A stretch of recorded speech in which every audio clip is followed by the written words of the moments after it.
And our team is working around the clock to learn the facts behind a series of immigration enforcement operations yesterday. You saw the video of the raids. ICE worked with several other agencies in an attempt to arrest people who were in the country without proper documentation. We saw enforcement agents at least half dozen different locations. And ICE told us these raids were targeted. They said the agents were going after about 100 members of the Venezuelan gang Tren de Aragua. But those words do not line up with what our team saw and heard. Witnesses told us that federal agents were going door to door asking for identification and immigration status.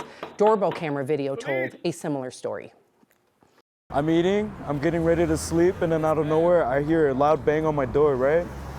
So then I'm looking through the peephole to see who it is. I can't really see who it is. So then I open the door. It's a bunch of DEA and FBI agents across the door and then in front of the door as well. So my mom tells me to close the door because they have no right to talk to me or question me or search the house. So I tried closing the door. They had their foot in the doorway. They had their foot in the doorway. They were blocking me from closing the door, and then they demanded identification for my for me being a U.S. citizen. Hearing these firsthand accounts, just harrowing. We want to bring in 9 News investigator Chris Vanderveen, who, of course, is part of our coverage of the ICE raids yesterday, really helped us out getting to where we needed to be so we could bring you that coverage. I'm curious because we knew this was coming, right, for weeks. It finally happened. What did you see? How do you describe what you saw yesterday? Well, first, most importantly, is that the telegraphing came in October of last year when the now president of the United States, Donald Trump, told the crowd in Aurora that he was going to be coming to Aurora. So I don't think anybody could be terribly surprised that the Trump administration in the first few weeks of that administration decided to target Aurora. We saw that in Chicago. We saw that in New York. Very similar operations to what happened in both of those states. I think it's very similar to what we've seen so far. But what you talk about, ICE keeps on telling us that these were targeted raids, meaning they had people in mind that they were targeting. But what we clearly saw, you saw in that video, is that they were also banging on doors of people who they clearly weren't targeting with specific names. And I think that's really sort of the disconnect. The other disconnect in all of this is how many people were taken into custody. We know at the beginning of the days that they said they were targeting what they said were 100 plus suspected TDA, Tren de Aragua members.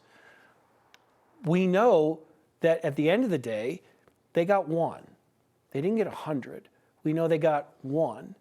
And then we also know that, at least according to Fox News reporting, because ICE isn't telling us this right now, Fox News reported earlier in the day that there were around 30 people that were detained. So it is clear that whatever happened yesterday certainly fell short of the expectations of the administration. What that means, whether good or bad, is sort of in the eye of the beholder. So you had mentioned that, we were told door to door, right? And going door to door doesn't feel targeted. Or, as I should say, we were told that it was targeted, but going door to door doesn't feel that way. So looking back at the last 30 to 50 years of immigration enforcement, how does this differ, in your opinion? I think in many ways it's the same. I mean, immigration enforcement is really disruptive. And it ends up, the problem is that when it is out in the community, it always runs the risk of running into people who are in the community. People who may very well be in the country illegally that have perfectly good status in the United States. We've seen in the past here in Colorado, many years ago, they were more targeted operations in businesses. We didn't see that yesterday. We didn't see targeted operations in schools. That would be another thing that would sort of be on the lookout for. That didn't happen yesterday. So to some extent, this was targeted, but they opened up the net quite a bit more, and they started getting people. It was clear that they were at least talking to people yesterday that weren't being directly targeted by them. Yeah, just did they not have the intel like what we saw in Greeley in 2006? You go to a plant, you know what you're looking for, you detain 100 people. This was just kind of like willy-nilly. Like, what were they doing, well, honestly? I think what ICE will say today is that, and one of the challenges for ICE is what they're now clearly coming out and saying is, it didn't get the numbers that we wanted to get, and we think that this was leaked to the public and that people were warned beforehand that this was going to happen and therefore weren't there. Now, if for example, you knew you were going to be a target of ICE and you knew that they knew where you lived, you might not be there at that time. But I think the challenge is that This was telegraphed not by members of the public, but by the president himself. That's right. The president telegraphed he was going to do this many, many months ago. So there's going to be all sorts of fingers that are going to be pointed. And I think what's interesting is that right now you're sort of seeing some of those fingers being pointed at journalists as suspected leaks. And there should be investigations of people who took part in those leaks. And as a journalist, I think rightfully so, we sort of bristle at the idea that journalists or anybody that could be participating in leaks be investigated. That's a challenge. That's certainly something that may or may not pass constitutional muster.